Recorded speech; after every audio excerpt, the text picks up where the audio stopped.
put some holes in here, and we just want to get rid of the holes.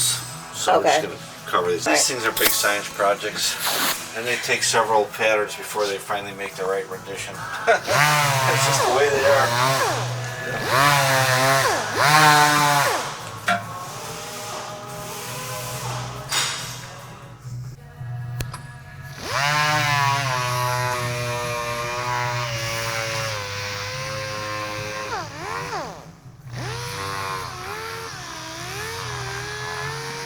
I did figure out like the operating angles that's good on the car. Yeah.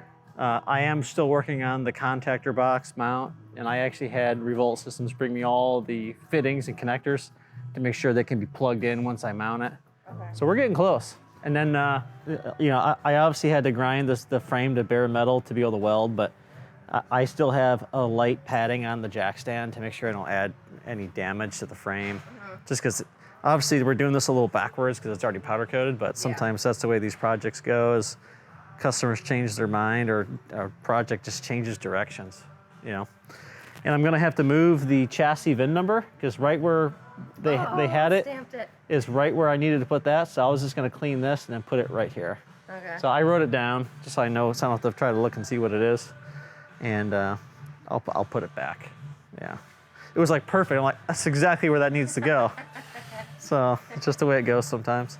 And then I also used Bodie's old mounts because he's got this power brake unit here, and I really don't want to mess with that and make the project bigger than it needs to be. So I made a cross member that mounts to those existing mounts and then reaches back to the gearbox mount. And also what's under the car that you can't see right now is a front dry shaft loop. And this car will have a rear dry shaft loop because it's electric with a lot of torque. And I heard Tim likes to get after it when he drives it, so. Yes. So I want to make sure that it's safe. Forgive my naivete, what is a drive shaft loop? So it's a loop on the dry shaft. Oh, okay, so it's exactly what it sounds like. Yeah, so if the dry shaft explodes, it retains it, or helps retain it. And I did that because he's got a dry shaft between two sets of batteries. I don't want the dry shaft chewing into the batteries. Okay. So I'm keeping it. I did this on the Revolt Mustang too, where it's got a full enclosure in the front and a full enclosure in the rear. Gotcha. So the dry shaft is retained. Okay. Yeah. It's from my race car background. So you want to make sure it's safe. Yeah. So, Appreciate it. Tim does too, I'm sure. It's going to have a full 1350 U-joint carbon fiber drive shaft, so best in the business.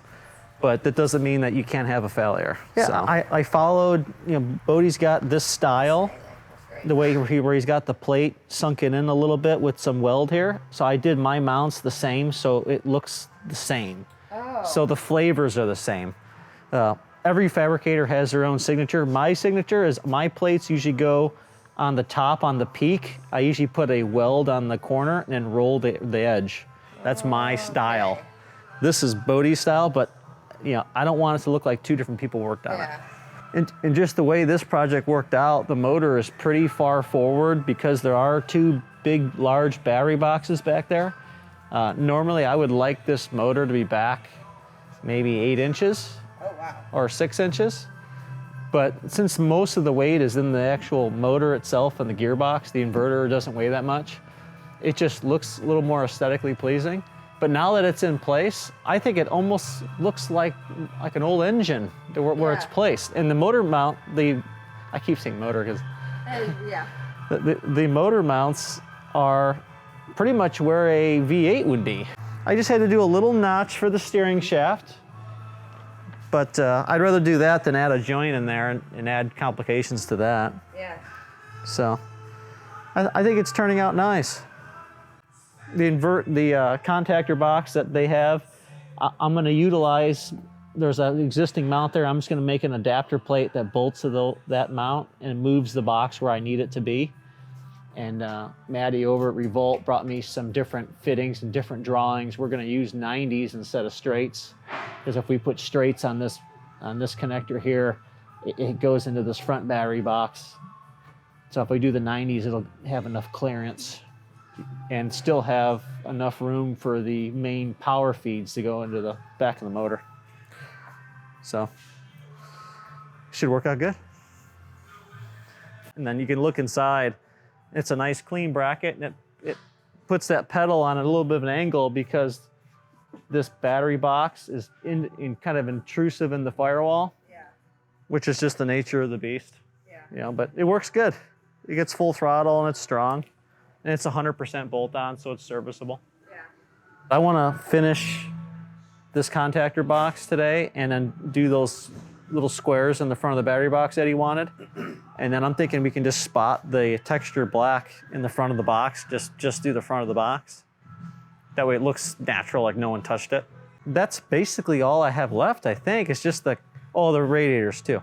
But we can get the frame painted, and I'm gonna make my radiator mounts off what's existing. I'm not gonna cut anything off. I'm just gonna make it.